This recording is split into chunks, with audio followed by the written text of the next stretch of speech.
오늘 내 작은 손에 강한 힘을 더하신다라는 제목으로 함께 말씀 나누도록 하겠습니다. 그러니까 오늘 온 사람들은 월드컵을 포기한 사람들인 거죠. 축구를 혐오하는 사람들. 오케이, 너무너무 귀합니다. 왜냐면 저는 축구 안 좋아합니다. 저는 공공연하게 축구를 안 좋아하는 사람.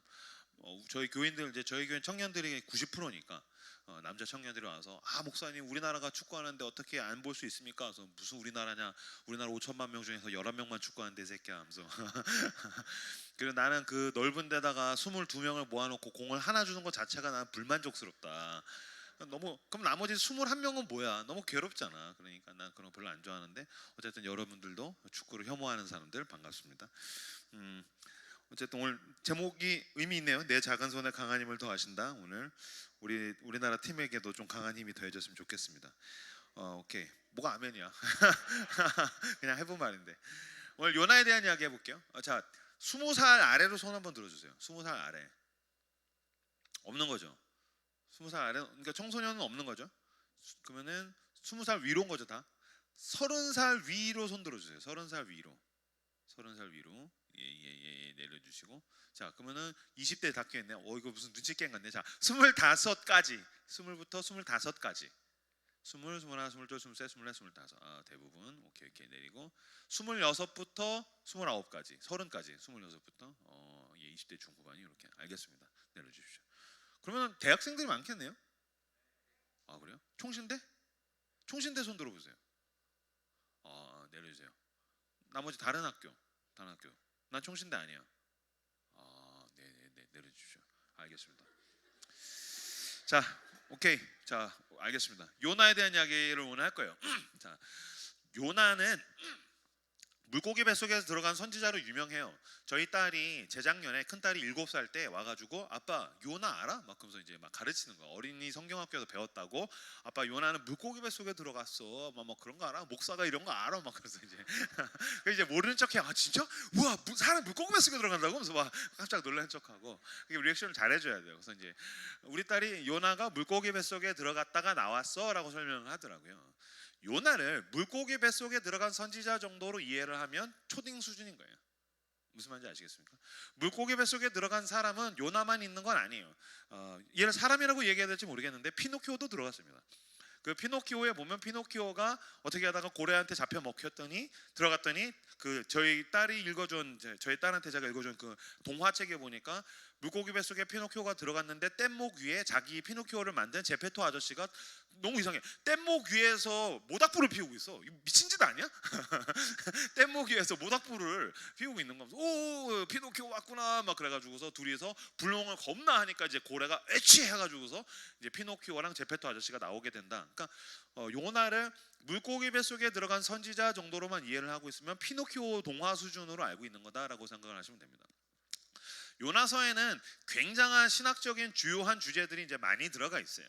저희 교회에서 요나서 시리즈를 하면서 진짜 기가 막히다라는 생각들을 많이 했고, 특히 저는 이제 요나를 겁나 디스를 했어요. 오늘도 아마 요나를 엄청 디스할 거예요. 제가 천국에 들어가기를 원하지 않는 사람들이 몇 명 있다고 저는 생각해요. 요나가 그 중에 대표적일 거예요. 요나 욕을 너무 했어. 야, 이게 인간이냐? 막 야곱은 저를 아마 이를 갈면서, 하나님, 임형규는 천국에 받아주면 안 됩니다. 야곱을 너무 욕했어. 이게 인간이냐? 막 그래서 막 너무 욕했어. 아브람도 욕하고 이삭도 욕하고 그래서 천국에 이렇게 성경의 인물들이 나를 별로 지금 기다리고 있지 않을 것 같다는 생각을 하는데, 어쨌든 오늘 요나를 통해서 하나님이 나를 얼마나 끝까지 사랑하시는가, 포기하지 않으시는 그 사랑에 대한 이야기를 함께 좀 나눠보기를 원합니다.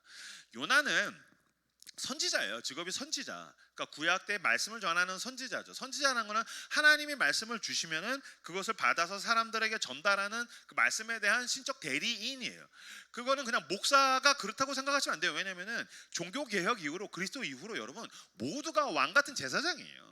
그래서 이제 선지자가 필요가 없습니다. 모든 사람이 성령 안에서 성경으로서 하나님의 말씀을 받고 이 땅 가운데 하나님 나라를 위해서 말씀을 전달하는 거지, 목사가 선지자는 아닌 거예요. 당신이 왕 같은 제사장이고 당신이 하나님의 말씀에 대한 선지자예요. 그런데 요나는 그 당대에 가장 유명한 선지자였었어요. 요나의 데뷔작이 열왕기하에 나옵니다. 하나님께서 요나를 보내서 누구에게 보내냐면은 북이스라엘의 왕에게 보내요. 그래서 야, 전해라. 뭘 전할까요? 가서 내가 북이스라엘의 왕의 그 영토를 확장시킨다라고 얘기해. 아라바까지 어마어마하게 영토를 확장한다라는 이야기를 요나야 네가 가서 전해라. 보세요. 나라가 영토를 확장한다라는 이야기는 모두가 좋아할 만한 이야기죠. 그죠? 선지자도 왕한테 이 얘기를 하면 왕이 얼마나 좋아하겠어. 얼마나 나한테 복을 주겠어. 얼마나 나한테 보상을 해주겠어. 그러니까 선지자도 좋고 왕도 당연히 좋아하고 국민들도 다 좋아하고 모든 사람 everyone이 좋아할 만한 이야기를 요나가 전합니다. 그리고 하나님께서 그 영토를 확장하게 하셨어요. 그게 요나의 데뷔작이에요. 무슨 말이냐면 요나가 그걸로 인해서 당대 가장 유명한 선지자가 됐다는 얘기야. 우리나라로 치면은 이찬수 목사님이야. 유규성 목사님. 이명규는 듣보잡이지만 이찬수는 다 알잖아. 그러니까 요나는 당대 가장 유명한 선지자라고 생각하시면 돼요. 근데 문제가 생겼어요. 문제는 뭐냐면 요나서 1장 1절 2절이 문제예요. 1장 1절 2절 제가 읽어드릴게요. 여호와의 말씀이 아미떼 아들 요나에게 임하니라. 이르시되 너는 일어나 저 큰 성읍 니느웨로 가서 그것을 향하여 외치라. 그 악독이 내 앞에 상달되었음이니라 하시니라. 전에 그 데뷔작 흥행작이죠. 영화로 치면 천만관계. 왕이 영토를 확장한다. 광개토 대왕이 된다. 뭐 이런 거. 근데 요나서의 시작은 하나님이 무슨 얘기를 하셨냐면은 요나야 가서 전해라. 그리고 그거는 북이스라엘이 아니에요. 우리나라가 아니에요. 니느웨로 가서 복음을 전해라 라는 이야기를 하세요. 문제가 있어요. 왜냐하면 니느웨는 아수르라는 당시의 대제국의 수도예요. 근데 아수르랑 이스라엘의 관계가 철천지 원수가 아니지 천적이에요. 요나가 니느웨로 가서 복음을 전하라는 건 우리나라가 일본 가서 선교하는 수준이 아니야. 자크 엘룰이라는 학자가 뭐라고 얘기했냐면은 이거는 그 2차 세계대전 때 라삐가 그 나치 그 베를린 광장에 가서 복음을 전하는 수준이라는 거야. 무슨 말인지 아시겠죠? 아우슈비츠에서 유대인들이 막 학살당하고 있다고. 60만 명씩 우리 민족이 죽었어. 나치, 여러분 나치에 대한 속담 중에 유명한 속담이 있어요. 좋은 나치는 죽은 나치다. 좋은 나치는 죽은 나치다. 그러니까 좋은 나치는 존재하지 않는다는 거야. 그런데 유대인들은 얼마나 이가 갈리겠어. 내 가족, 친구 다 죽었단 말이야. 근데 한 라삐한테 너는 가서 베를린 광장에서 복음을 전해라. 가서 전해도 죽는 거고요. 더 싫은 게 있지. 요나가 선지자 생활이 1, 2, 3가 아니야. 하나님이 지금 복음을 전하라고 하는 거는 심판하려고 하는 게 아니야. 죽이려면 어떻게 하면 돼요? 그냥 죽이면 돼요. 뭔지 아시죠? 하나님이 죽이려면 경고를 하실 필요가 없죠. 여러분 사냥개는 짖지 않아요. 으르렁하고 그냥 가서 우는 거예요. 계속 짖는 개는 그냥 똥개예요. 멍멍멍멍. 하나님이 저거 죽여야겠다 그럼 가서 그냥 죽이는 거죠. 근데 멍멍 하는 건 뭐예요? 경고죠. 워닝, 돌아와라. 하나님이 진노하시고 경고하시고 심판하시겠다는 말씀을 주시는 것 자체가 돌아오라는 얘기예요. Come back to me. 그러니까 니느웨로 가서 너가 복음을 전하는 거 이거 니느웨를 살리려고 하는 거구나. 근데 요나는 그게 싫거든. 그냥 니느웨를 진멸했으면 좋겠거든. 니느웨 애들이 어떻게 했냐면요, 사람을 죽일 때 팔 다리를 세 군데를 다 절단하고 나머지 하나는 놔둡니다. 왜 놔두냐면은 그걸 가지고서 스포츠를 해요. 상대편 골대에다가 넣는다고. 이걸 몽골 애들도 했었어. 말 타고 가면서 팔 다리 다 잘라놓고 하나만 들고서 그걸 가지고서 상대편 골대에 넣었던 게 나중에 하키가 됐다라는 얘기가 있고, 그게 축구로 발전했다는 얘기가 있어서 내가 축구 싫어하는 거야. 이건 그냥 싫어하는 거야. 축구는 그냥 싫어. 게다가 사람을 살갗을 다 벗겨가지고서 그대로 땅에다가 그냥 묻어내요. 고문을 하는 거죠. 게다가 더 괴롭게 하기 위해서 걔를 묻어놓고서 거기다가 아이돌 노래를 틀어주는 거죠. 너무 괴롭겠지. 농담이야. 너무 재미가 없는 농담이네. 어쨌든 너무 막 잔인한 짓을 하는 거야. 그러니까 당연히 너무너무 싫겠지. 그래서 어떻게 합니까? 도망가기 시작합니다. 요나가 하나님이 니느웨로 가라고 했더니 어디로 도망갑니까? 다시스로 도망갑니다. 다시스는 어디냐면 스페인 남부예요. 스페인 남부로 도망가겠다는 건 뭐예요? 당시 여러분 세계라는 건 지중해가 전부예요. 스페인으로 가겠다는 건 땅끝으로 가겠다는 얘기예요. 바울이 그 스페인 남부로 갔다라는 전설이 있어요. 왜냐면 거기가 우주의 끝이었어. 땅 끝이었다고. 그러니까 온 세계의 끝이 스페인 남부야. 다시스로 가야지. 이게 여기에서 불순종하는 사람들의 열정을 우리는 엿볼 수가 있어요. 나는 땅 끝으로 가겠다. 그래서 요바로 내려가지고 땅 끝으로 갑니다. 그래서 여러분 집에 가셔서 요나서를 쫙 보면 너무너무 재밌는 게, 요나가 니느웨로 가라. 싫어요. 나 절대로 안 갑니다. 다시스로 가야지. 마음을 먹고 난 땅끝으로 가리라 마음을 먹고 요바로 내려갔더니 때마침 다시스로 가는 배를 만난지라. 때마침 다시스로 가는 배를 만난지라라고 나와요. 무슨 말이냐면 불순종하려고 갔더니 배가 왔어. 다시스로 가는 배가 왔어. 이게 KTX 같이 하루에 5대씩 있는 게 아니라고. 1년에 한 대 있을까 말까. 1년이 뭐야? 5년에 한 대 있을까 말까. 땅끝을 가는 배라니까. 여러분 지금도 우리 지구 반대편에 직항으로 가는 비행기가 몇 대나 있어요. 아르헨티나 가려면 경유한단 말이야. 근데 땅끝으로 가는 배가 딱 있는 거니까 오케이, 나로 여기 가라는 뜻이구나라고 요나가 생각했어요. 때마침 다시스로 가는 배를 만난지라. 우리가 하나님으로부터 불순종하려고 할 때, 우리가 죄를 지으려고 할 때, 우리가 뭔가 불의한 길로 가려고 할 때 불의한 행운이 따라와요. 불의한 행운이 따라. 그러지 않아요? 하나님의 뜻대로 살려고 하면 장애물이 계속 생겨. 하나님의 뜻대로 살려고 하면 뭔가 어려움들이 생겨. 하나님의 뜻대로 가려면 뭔가 길이 막혀. 그래서 니들이 다 길이 막히면 순종하는 건 역시 하나님 뜻이 아니야. 역시 순종은 내 스타일이 아닌 것 같아. 내가 순종하는 건 하나님도 원하지 않는 것 같아. 그렇게 생각하고 우린 너무 쉽게 포기하죠. 근데 죄를 지으려고 하고 불순종하려고 할 때는 불의의 행운이 따라와. 게다가 막 친구들이 막 거기에 파티들이 구성이 되는 거 막 환영해 하면서 죄의 조력자들이 온다고요. 그 배에서 친구들이 와 우리와 함께 웰컴, 우리와 함께 땅끝으로 가는 거야. 죄의 조력자가 있고요, 불의한 행운이 따라와요. 이렇게 얘기하니까 잘 못 알아듣네요. 전문적인 용어 써드릴게요. 죄의 아다리가 맞는다고. 죄의 아다리가 딱 맞아. 죄를 지으려고 하면 길이 막 기다렸다는 듯이 열린다고.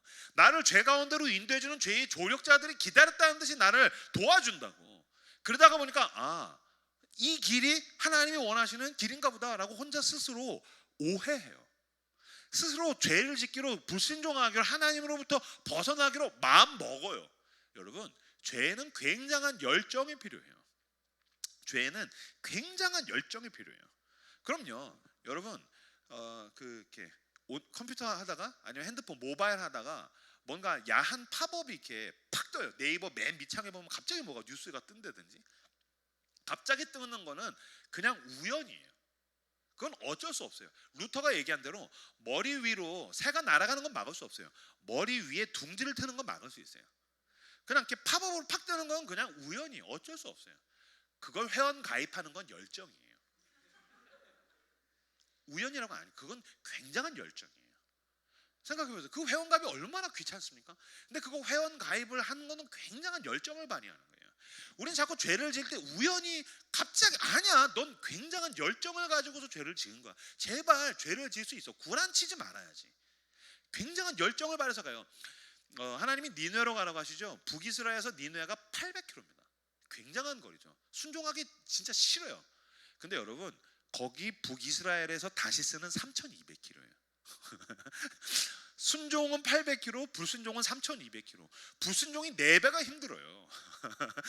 4배의 배삭, 돈도 더 많이 들고 더 고생하고 더 힘들지만 나는 불순종하겠다라는 의지, 강렬한 열정, 그 너 속에 있는 그 마음 먹은 것, 불굴의 의지를 가지고서 기어코 거기를 가겠다고 그러고 있는 거예요. 그래서 그 배를 타죠. 배를 타고 갔더니 여러분들 아시죠? 배를 타고 가는데 거기까지 불의한 행운이 따르는 건 요바에서 친구들을 만나서 배에 오르는 것까지예요. 배를 타고 가는데 하나님께서 태풍을 주시죠. 폭풍을 주시죠. 하나님이 막으시는 거예요. 이 말을 오해하지 않고 들어줬으면 좋겠어요. 자, 모든 고통의 원인을 죄라고 이야기할 수는 없어요. 고통의 원인은 굉장히 입체적이에요. 성경은 여러분 진리예요. 유치하지 않아요. 인생이 복잡하다면 진리는 훨씬 더 깊고 넓은 거예요. 모든 고통의 원인을 죄라고 얘기할 수 없어요. 욥기 같은 주제는, 욥기에서 가장 핵심적인 주제는 뭐냐면 고통의 원인을 알 수 없다라는 거예요. 욥기는 죄가 없는데 고통이 온다고. 그때 친구들 와서 야 이 새끼야 네가 죄가 있겠지. 그때 하나님이 아니야 이 새끼들아, 니들이 뭐, 그래서 욥기 뒤에는 네가 뭘 알아, 뭘 할 수 있어에 대한 이야기가 대부분이에요. 그러니까 그거야. 니네가 뭘 알아, 니네가 뭘 할 수 있어, 몰라 이 자식들아. 게다가 고통도 알 수 없는 거야. 그게 욥기의 핵심 주제 중에 하나예요. 그래서 모든 고통의 원인을 죄라고 볼 수는 없어요. 그러나 모든 죄에는 고통이 따라와요. 모든 고통의 원인을 죄라고 얘기할 수는 없어요. 그러나 모든 죄에는 반드시 고통이 따라와요. 하나님께서 원하시는 길로부터 벗어났더니 불의한 행운이 약간은 따라오지만, 얕은 물까지는 따라오지만 더 깊게 내 인생을 그 항해를 갔더니 거기에서 하나님의 길을 막으시는 태풍이 그를 가로막더라라는 거예요. 거기선 죄의 조력자들 아무런 도움이 안 돼요. 내가 하나님께 개기고 저항하는 마음이 아무런 도움이 안 돼요. 그래서 결국에는 뭐라고 얘기해요? 나를 거기다 집어 던져라라고 요나가 얘기를 하죠. 아니죠. 전 요나서를 굉장히 안 좋아하는 게 요나가 끝까지 회개하는 지점이 안 나와요. 아니지. 태풍이 왔었을 때 회개했었어야지. 태풍이 왔었을 때 태풍이 왔었을 때 이 인간이 회개를 해야 되는데 자기를 물에다 집어 던지라는 거야. 하나님이 인신제사를 드리라는 얘기가 어디에 있어? 말도 안 돼. 태풍이 왔다고 거기다 자기를 집어 던지래. 말도 안 되잖아. 쉐이커스 대표가 이요한 목사님이죠. 그럼 쉐이커스에서 불났어. 그럼 거기 이요한 목사님 집어 던지면 돼요? 야, 왜 불났어? 야, 이요한 목사님 집어 던지자. 아니잖아. 쉐이커스에 막 태풍이 오면 막 거기 이요한 목사님 집어 던지면 태풍이 잠잠게 되고 그런 게 아니라고. 지가 회개를 해야 되는데 그게 싫으니까 끝까지 개기잖아요. 요나서에서 계속해서 1장 2장에 반복돼서 나오는 동사가 있는데 내려가더니 욥바로 내려가더니 배 아래로 내려가더니 물고기 뱃속으로 내려가더니 하향이에요. 하나님은 위에 계시죠. 계속해서 요나는 하향해서 도망가는 거예요. 나중에는 물고기가 그걸 삼켜버리니까 거기서 요나가 처음으로 그제야 그지가 기도를 해요. 그제서야 비로소 기도를 해요. 여러분, 내가 하나님 앞에 저항하겠다라는 의지가 있죠. 개교하겠다. 진짜 하나님 넌덜머리가 난다. 짜증난다. 물론 해보세요.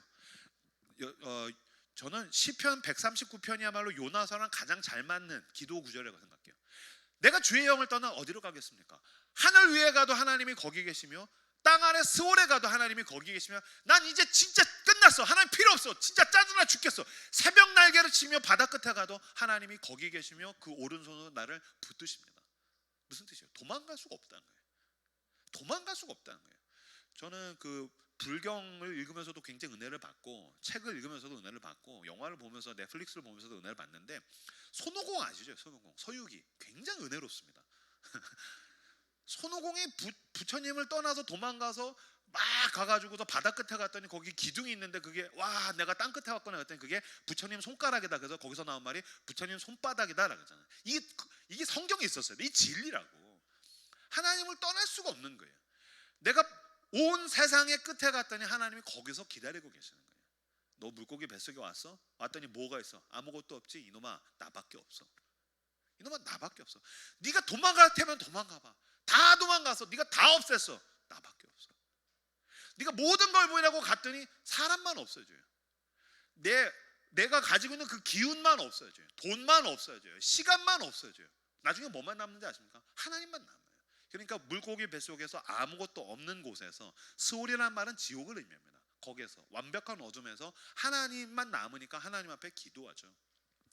인간이 하나님을 향한 계김성이라는 게 별거 아니에요. 물고기 뱃속에 사흘에 들어갔더니 완전히 항복하고 니느웨 가잖아요. 제가 그거 보면서 너무 은혜 받았어요. 아 그치 순종해야 돼. 인간이 물고기 뱃속 사흘이면 어디든지 갑니다. 인간이 별거 아니에요. 내가 대단하지 않아요. 내가 막 굉장하지 않아요. 인간은 죄인의 의지라는 것이라든지 내 지혜라든지 경험이라든지 인간관계라든지 이런 게 대단하지 않아요. 그냥 하나님 앞에 여러분 넙죽 엎드리세요. 하나님 앞에 항복하세요. 하나님의 신적인 지혜와 능력과 그분의 말씀을 수용하는 것이 믿음입니다.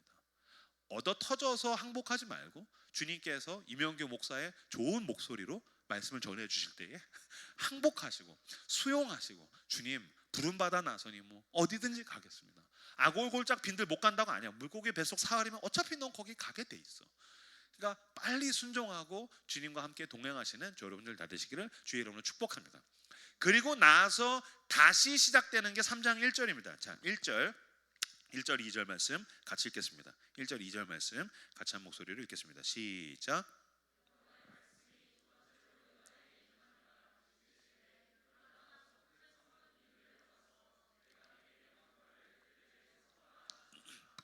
아멘. 3장 1절이 복음이에요. 3장 1절 띄워주시겠어요? 여호와의 말씀이 두 번째로 요나에게 임하니라. 은혜가 무엇입니까? 또 다시 기회를 주신다라는 거예요. 하나님께서 야 네가 인간이냐? 네가 그러고도 네가 선지자라고 이 새끼야. 야 넌 끝이야. 됐어 필요 없어. 너 말고 내가 돌들로도 소리칠 수 있어. 요나 말고 내가 다른 놈도 얼마든지 쓸 수 있어. 형규야 등장해라. 예 하나님 예스 하고 막 내가 갈 수 있어요. 근데 하나님이 요나를 버리시지 않는 거예요. 땅 끝에 간 거를 잡아가지고 놓고서 두 번째로 말씀하시나. 그럼 두 번째 했는데 안 되면 두 번째에서 끝나요? 아니요. 세 번째, 네 번째, 다섯 번째. 마태복음의 제일 끝에는 뭐라고 나와있어요? 내가 세상 끝날까지 너희와 항상 함께 있으리라.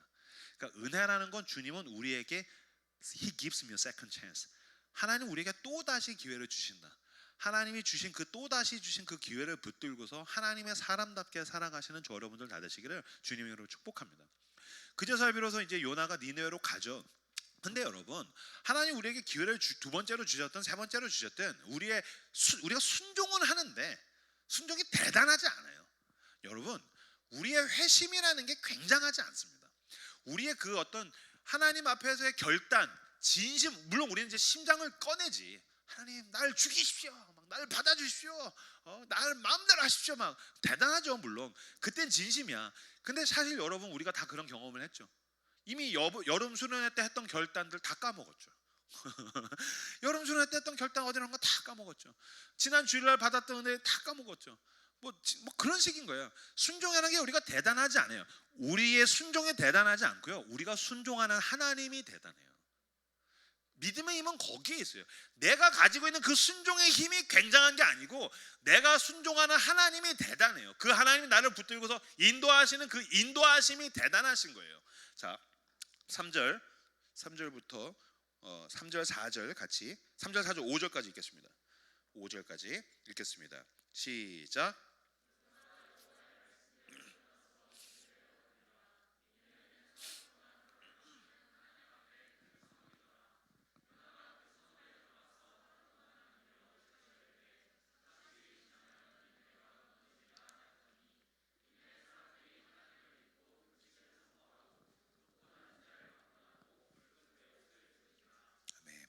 하나님이 일어나 넌 저 큰 성읍 니느웨로 가서 다시 복음을 외쳐라 라고 그랬어요.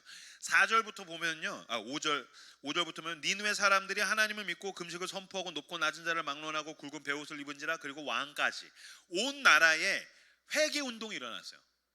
그런데 관건은 이거예요. 요나가 어떤 순종을 했냐면 3절 보여주시겠어요? 요나가 여호와의 말씀대로 일어나서 니느웨로 갔어요. 요나가 여호와의 말씀대로 일어나서 니느웨로 가니라. 야, 하나님 속도 좋아. 이걸 여호와의 말씀대로 일어나서 니느웨로 갔다 순종이라고 받아주셨어요. 니느웨는 사흘 동안 걸을 만큼 하나님 앞에 큰 성읍이더라. 요나가 그 성읍에 들어가서 하루 동안 다니며 외쳐 이르되 40일이 지나면 니느웨가 무너지리라. 니느웨가 얼만큼 크대요? 사흘을 다녀야지 겨우 다닐 수 있는 큰 성읍인데 며칠 동안 가서 외쳤대요? 하루만큼 갔다는 거예요. 그리고 이건 양적으로도 순종이 말도 안 돼. 사흘을 다녀야 되는데 하루 간 게 이게 무슨 순종이야. 보세요. 제 아내가 저한테 여보 여의도에 더 현대 서울이 생겼대. 한번 가보고 싶어. 알았습니다.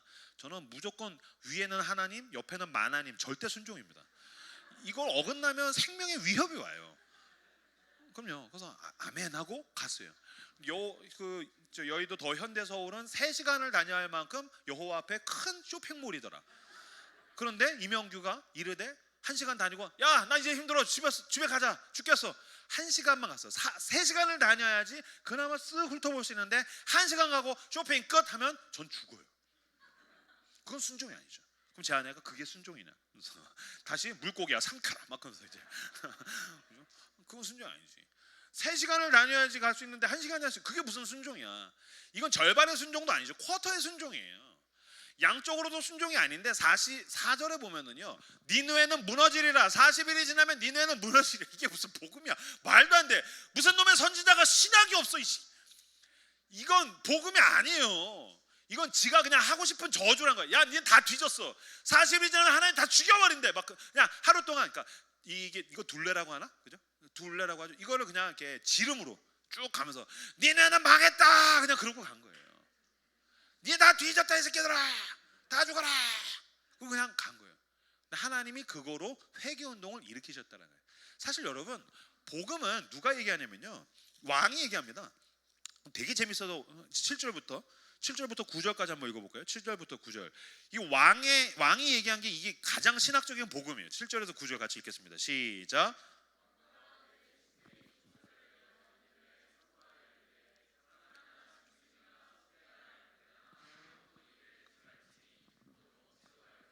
물도 마시지 말 것이며 사람이든지 짐승이든지 다 굵은 베옷을 입을 것이요 힘써 하나님께 부르짖을 것이며 각기 악한 길과 손으로 행한 강포에서 떠날 것이라. 하나님이 뜻을 돌이키시고 그 진노를 그치사 우리가 멸망하지 않게 하시리라. 그렇지 않을 줄을 누가 알겠느냐 한지라. 아멘. 왕과 그의 대신들이 조서를 내렸는데 이게 복음이에요. 그러니까 우리가 죄를 졌다, 그래서 회개해야 된다, 그럼 하나님이 우리에게 진노를 면하실 것이다. 신학적으로 이게 복음이에요. 왕은, 이방인의 왕은 복음을 얘기를 했는데 이 요나 뭐라면, 야 니네 다 죽었어. 그러니까 이건 양적으로도 질적으로도 순종이 아니야. 근데 하나님이 이 개똥 같은 순종을 통해서 니느웨의 회개 운동을 일으키시더라는 거예요. 그러니까 여러분, 우리가 회심에 대해서 굉장히 오해해요. 내가 하나님 앞에서 내거는 어떤 결단, 내 회심을 굉장히 크다고 생각해요. 그러니까 자꾸 실망하는 거예요. 아니에요. 그냥 너가 할 수 있는 순종은 그냥 거기까지인 거예요. 너가 따라갈 수 있는 수준은 거기까지인 거예요. 괜찮아요. 그냥 그렇게 한 걸음 가는 거, 몇 센치 가는 거, 몇 걸음 뛰는 거, 그냥 하나님을 향해서 그 방향으로 자빠지는 거, 하나님은 그것도 순종이라고 받아주시는 거예요. 그러니까 나가서 죄져라, 아니지. 이런 얘기 한다고 나가서 죄질 놈들은 이미 지금 월드컵 보고 있지. 이거야말로 제가 지금 굉장히 칼빈주의적인 설교를 하고 있는 거죠. 너의 순종이 굉장한 게 아니고요, 하나님이 너를 인도하시는 가운데 그냥 한 칸, 한 걸음, 몇 센치 가는 걸 하나님이 순종으로 받으셔서 그 작고 미약한 순종을 통해서 하나님은 하나님의 온전하신 일을 하신다고요. 이게 우리가 가지고 있는 소망인 거예요. 내가 대단하지 않아요. 내 회심, 내 변화, 내 열정, 내 결단, 그거 대단하지 않아요. 무너져도 너무 크게 실망하지 말아요. 하나님 앞에 가서 엎드리고 또 다시 시도해서 너가 갈 수 있는 걸음만큼 가면 하나님은 하나님의 때가 차면 하나님의 신실하신 일을 온전하게 행하신다는 걸 우리가 믿는 거예요. 그것을 믿음으로 내가 할 수 있는 그 순종의 몇 걸음을 끊임없이 걸어가시는 여러분들 다 되시기를 주님의 이름으로 축복합니다. 요새 저희 집에 가장 큰 이슈가 저희 딸 둘, 9살, 6살짜리들이 틈만 나면 싸운다는 거예요. 9살, 6살 박 터지게 싸워. 그 이제 제 아내가 별짓을 다 했어. 막 혼내도 보고, 그다음에 요새 그 오은영 박사님, 그래서 오은영 박사님 거짓말쟁이 안 돼. 오은영 박사님 말 한마디 하고 가지만 우리 제 아내는 이제 1년 내내 살아야 되니까 안 돼. 그래서 막 했다가 안 되니까 이 오은영 박사님 거짓말쟁이 막 그러면서 막 어쨌든 막 별의별 일 다 해. 그래서 막 당근과 채찍으로 또 안 되니까 당근에 채찍을 묶어서 막 때리고 막 뭐 어떻게 해야 되나. 이제 제 아내가 천국과 지옥을 막 롤러코스터를 타고 막 천사와 막 락커를 막 왔다 갔다 하는 거죠. 그러니까 어느 날 이제 락커가 된 거야. 막 야! 막 그래서 막 샤우팅을 하고 나서 이제 아내가 분이 안 풀렸어.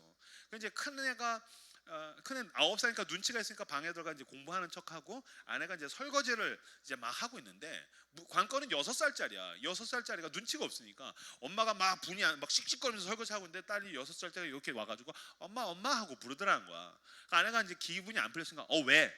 라고 불렀더니 6살짜리가 이렇게 얘기하더라는 거예요. 엄마 아빠도 싸우잖아. 나랑 언니도 그래. 세 마디를 해서, 이 첫 번째, 엄마 아빠도 싸우잖아. 나랑 언니도 그래. 두 번째, 싸우지 말아야지 하는데 그게 잘 안 돼. 세 번째가 대박이야. 엄마, 사람이 다 그래. 내 아내가 거기서 빵 터졌단 거예요. 엄마, 사람이 다 그래. 엄마 아빠도 다시는 안 싸울게. 엄마 아빠가 니네 앞에서 싸워서 너무 부끄럽다. 다시는 안 싸울게 하는데 그게 잘 안 돼. 싸우지 말아야지, 그게 잘 안 돼. 근데 엄마, 사람이 다 그래.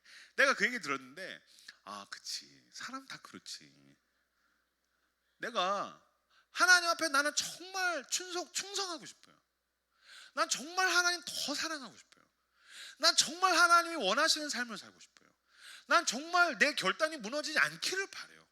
정말 이 자리에서 차라리 순교해서 그냥 끝났으면 좋겠어요. 근데 살아가는 건 너무 지지부진하고 비루하고 어떨 땐 비참해요.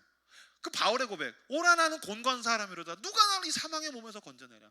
내가 마음으로는 정말 하나님의 몸을 따라가고 싶은데 내가 이 육신이 이게 안 된다. 하나님, 내가 이게 뭡니까? 내가 왜 이 땅입니까? 나 왜 이거밖에 못합니까? 근데 하나님이 그때 뭐라고 하신다고요? 형규야, 괜찮아. 사람이 다 그래. 괜찮아. 네가 하나님이 아니야. 내가 하나님이야. 넌 피조물이야. 넌 죄인이야. 넌 약해. 그래서 너가 성령 안에서 나를 따라오는 거야. 너가 나를 믿는 거야. 아니, 내가 널 믿어주는 거야. 아들아, 딸아, 내가 너를 믿어준단다. 그러니까 너는 내 안에 있으면 돼. 내 손을 잡고 따라오면 돼. 전 빌립보서 1장 6절 말씀 너무너무 사랑합니다.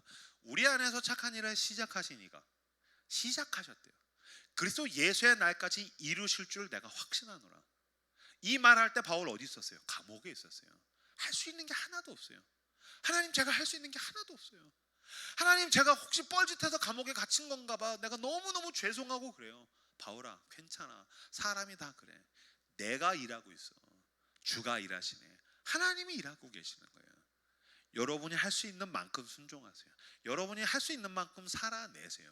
여러분이 갈 수 있는 만큼 가세요. 때가 되면 하나님의 온전한 일이 당신을 통해서 이루어지는 줄로 믿습니다. 그런 면에서 믿음과 순종이라는 거는 내가 남들보다 더 큰 종교적 열정을 드린다는 게 아니라 내가 늘 그 자리에서 하나님이 원하시는 배역을 맡겠다는 것에 더 가까워요. 여러분, 감독과 작가 되시는 하나님의 그 품 안에 늘 거하세요. 하나님이 원하시는 배역을 늘 그냥 맡으세요.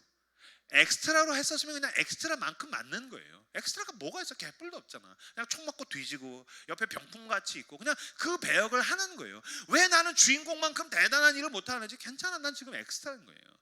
나는 지금 조연인 거예요.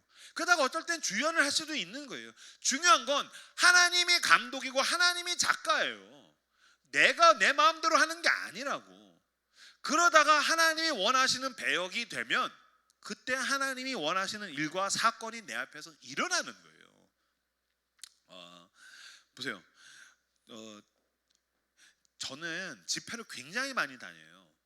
그리고 이번 겨울에도 브리즈 임팩트라는 캠프에서 주 강사를 하는데, 뭐 캠프 거기뿐만이 아니라 뭐 캠프가 됐든 교회가 됐든 뭐 큰 교회들 다 가고, 뭐 요새는 사실 뭐 내가 대세니까 뭐 캠프고 교회고 다 가. 그럼 사람들은 와, 목사님 캠프 단체 다니고 막 주 강사 되고 막 교회 큰 데 다니고 막 그런. 아니요, 난 브리즈 임팩트 자봉 출신이에요. 아니요, 난 브리즈 임팩트 교사로 처음에 갔었어요. 난 교사할 때도 늘 충성스러웠었어요. 난 자봉할 때 정말 충성스러웠었어요. 나는 거기서 간사할 때 진짜 충성스러웠었어요. 나는 자봉팀장이고 나는 거기서 캠프 디렉터 할 때 다른 사람들 다 기획해서 무대 위에 세우면 나는 늘 애들이랑 컵라면 까먹고 치킨 먹고 밤새고 나는 늘 충성스러웠었어요. 근데 어느 순간인가 배역이 필요하니까 하나님이 나를 세우시더라고. 나한텐 무대 위가 중요한 게 아니에요.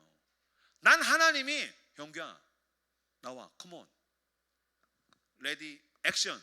그러면 저는 그냥 하나님이 원하신 자리에 나가겠다는 거예요. 그래서 여러분, 과정으로서 충성이 중요한 거예요. 그러니까 내가 대단한 선지자가 되겠다, 내가 다니엘 기도의 간증의 주인공이 되겠다, 내가 하나님 역사적인 주역이 되겠다, 그게 중요한 게 아니라고. 그게 나에게 우상이 될 수 있다니까요.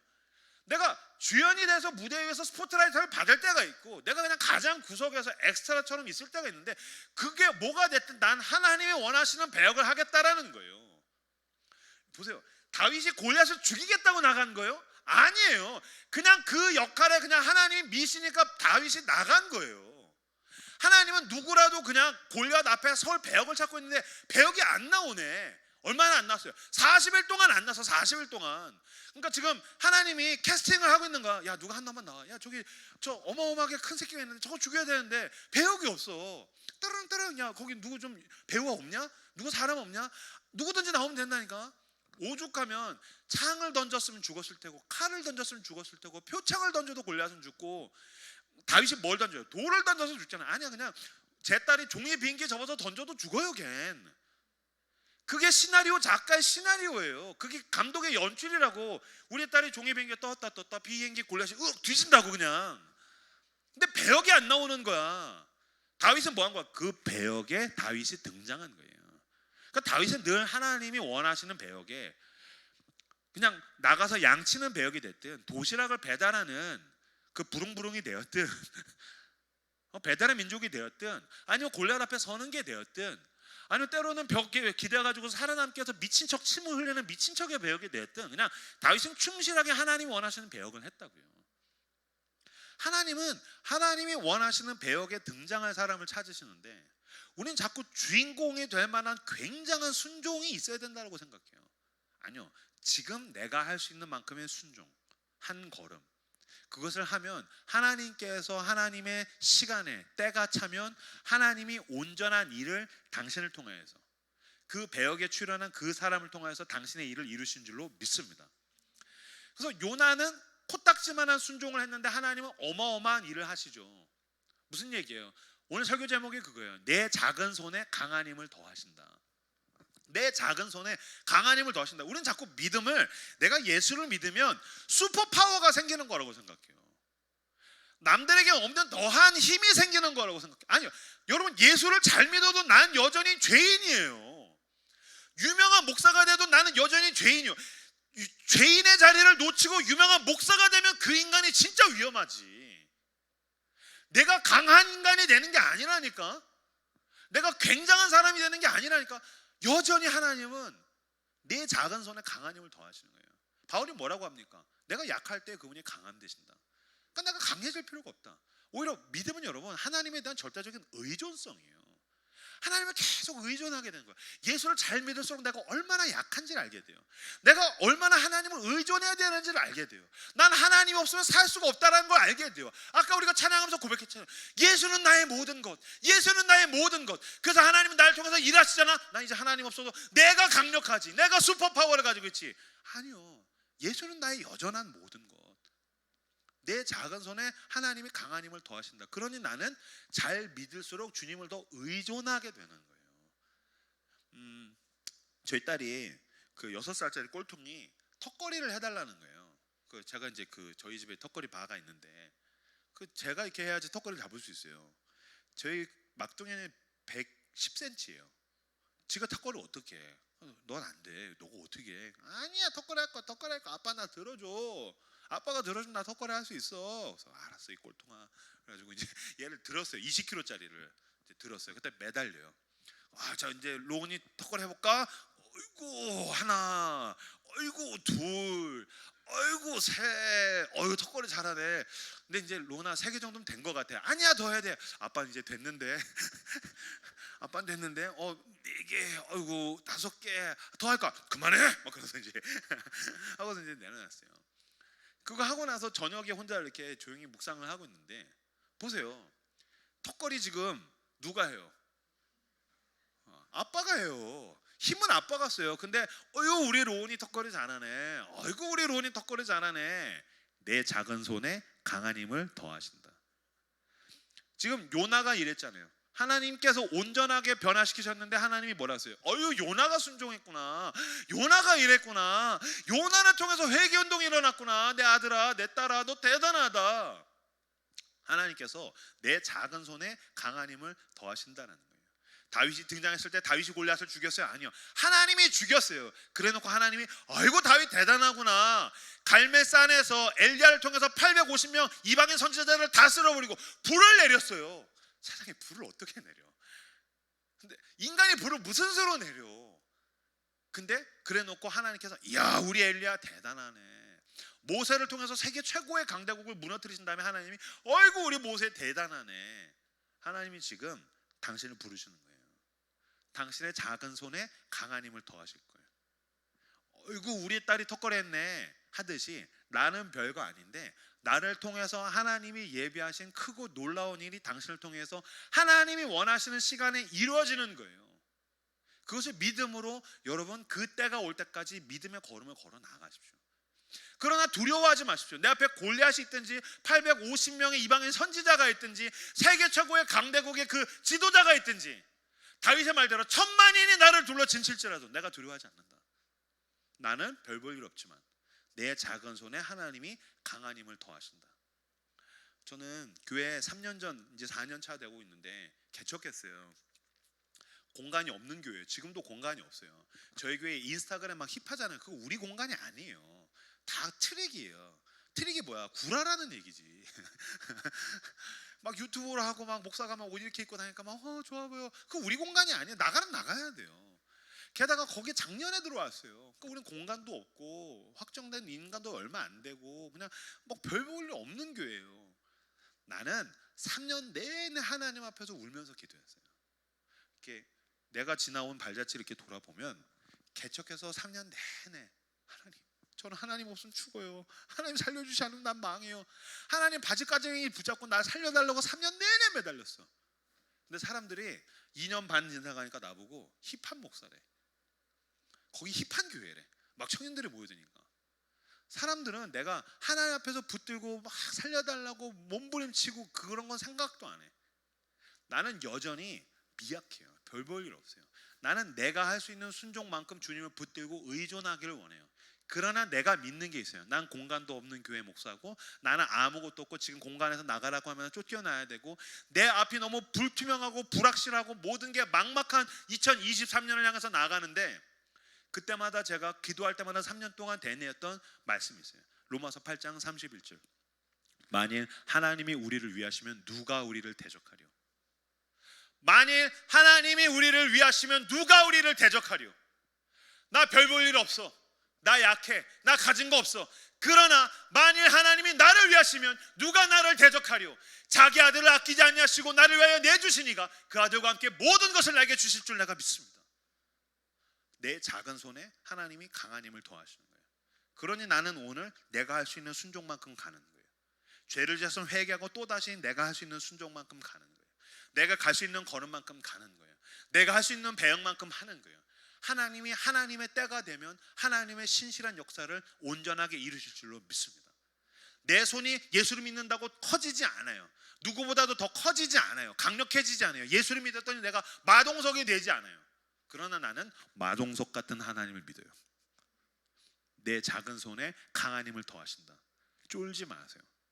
여러분의 삶의 자리에서 돈이 주인 노릇하고 쾌락의 주인 노릇하고 교회들이 무너져 가고 있고, 이 마지막 시대 가운데 괜찮아요. 그 자리에서 다윗같이 일어서십시오.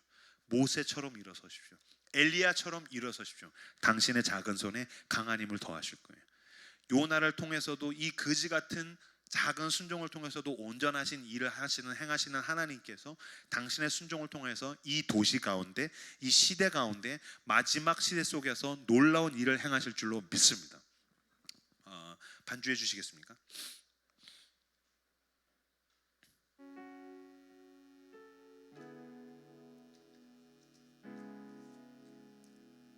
특출나지 않아도 돼요. 남들보다 더 대단하지 않아도 돼요. 굉장하지 않아도 돼요. 하나님을 의존하는 마음, 하나님을 따라가기 원하는 마음. 세상 사람들이 다 어긋난 길로 반대 길로 가고 나를 비웃어도 나는 내가 할 수 있는 만큼 작은 순종으로 가겠다. 주님, 제가 죄 지어봤습니다. 도망가 봤습니다. 그러나 내가 주의 영을 떠나 어디로 가겠습니까? 하늘 위에 가면 거기 계시고, 땅 아래 수월에 가도 거기에 계시며, 새벽 날개를 치며 바다 끝에 가도 거기서도 주의 오른손이 나를 붙드십니다. 그러므로 나는 주님 앞에 무릎 꿇고 내 삶을 그리스도께 드리며 나는 순종하여 주님을 따라가길 원합니다. 주님, 또 무너졌습니다. 또 실패했습니다. 또 실수했습니다. 그러나 주님, 나는 또 다시 순종하며 가길 원하오니 주여 나를 통하여 당신의 신실하신 일을 행하시옵소서. 내가 당신이 원하시는 배역이 필요할 때 내가 등장하게 해주십시오. 나의 감독이신 하나님께서 형규야 출연해야 돼 라고 할 때 내가 그 자리에 묵묵히 걸어나가게 해주십시오. 엑스트라가 되었든지 조연이 되었든지 주연이 되었든지 가리지 않고 나는 감독이신 하나님 앞에 출연하는 배우로서 살아가는 충실한 순종의 사람 되게 하여 주시옵소서라고 오늘 우리가 나눈 말씀들을 붙들고 여러분의 머릿속과 마음속에 남아있는 말씀들을 기억하면서 그 성령의 음성을 붙들고 함께 기도하며 나아가길 원합니다. 기도하겠습니다. 할렐루야. 하나님 아버지 감사합니다.